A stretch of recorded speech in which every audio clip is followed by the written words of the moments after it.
হয় না। ভালো। আমি তো আসি মা। রাত্রে একবার তুমি খাওয়ার থালা দিয়ে যাও, আর দুপুরে বড় বৌমা। মুখে তো কোনো কথা বলো না বাছা।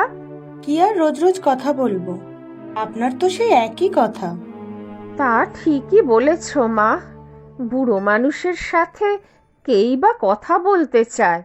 আর আমারও তো ছেলে মেয়ে নাতি নাতনিদের কথা ছাড়া অন্য কোনো কথা নেই। তোমরা সবাই ভালো থাকলেই আমি খুশি। তোমাকে একটা কথা বলতে এসেছি মা। হ্যাঁ বল। দাদা বলছিল এই রবিবার নাকি মায়া আর জয়া আসবে, তোমার সাথে নাকি কথা হয়েছে। সে তোরা ভাই বোনরাই জানিস, আমাকে আর এর মধ্যে জড়াবি না। তা বললে তো হবে না মা, আপনি এবাড়ির মাথা এখন। বাহ, শুনে ভালো লাগলো। তবে তোমরা তো কেউ বাছা এ কথা মনেও করো না। আমি হলাম তোমাদের বোঝা, বাড়ির আবর্জনা। মরলেই বাঁচো তোমরা। না মা, দেখো এবার থেকে আমি তোমার সব দেখব। তুমি শুধু বাইরের বড় বসার ঘরটা আমার নামে করে দিও। হ্যাঁ মা, আমার তো কত লোকজন অতিথি আসেন, তাদের ভালোভাবে আপ্যায়নের ঘরও নেই। বড়দির তো বাপের বাড়ির লোকজনও কেউ আসে না। সে তোমরা দুই বউ মিলেই ঠিক করো।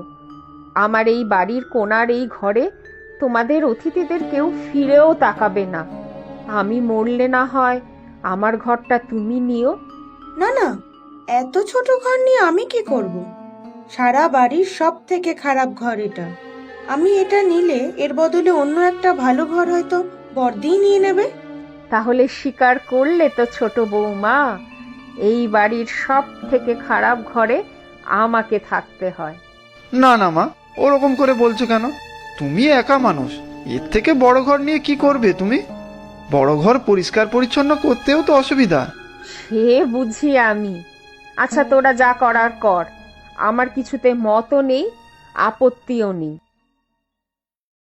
শোনো মায়া, ভগবানের দয়ায় আমাদের কিছু কম নেই। বাড়িঘর, ভালো চাকরি সবই তো আছে আমার। তাহলে শুধু শুধু জয়ার কথায় নিজের ভাইদের সাথে সম্পত্তি ভাগ বাটোয়ারা করতে যাচ্ছ কেন? কেন যাব না শুনি?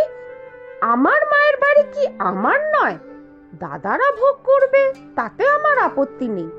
তবে ওই দুই বৌদি বাড়িটাকে বাপের বাড়ি বানিয়ে রেখেছে, রোজই কেউ না কেউ আসছে, সেখানেই আমার আপত্তি। তবে তুমি তো আর গিয়ে থাকছো না ওখানে। যা হচ্ছে হোক না, তাতে তোমার কি? জয়া বলল শুনলে না, আমাদের দুই বোনের ওখানে গিয়ে বসার জায়গা পর্যন্ত নেই। মার দায়িত্ব তো দুই দাদার কেউ নেয় না। আচ্ছা, মার দায়িত্ব নিতে যাচ্ছ, যাও।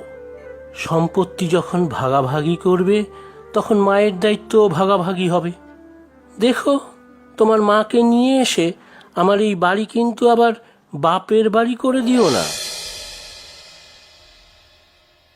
সত্যি বাবা, মায়ের ঘরটা এত ছোট যে ঠিক মতো একটু বসাও যায় না। তাহলেই বোঝ আমি কিভাবে থাকি। তা মা, তুমি একা মানুষ, তোমার জন্য এই ঘর ঠিকই আছে। সারাটা দিন তো তুমি শুয়েই থাকো, সবাই এসে বসলে তখন এই একটু যা অসুবিধা হয়। যাই হোক, কতদিন পরে তোদের সবাইকে একসাথে দেখলাম। আমার মেয়েরা তো আসেই না, দুই ছেলেও ওই এক বাড়িতে থাকেই, যা চোখের দেখাটাও পাই না। দুই বৌমা একবেলা করে খাবারটা দিয়েই চলে যায়, আমার সাথে কথা বলতেও ওদের ইচ্ছা করে না।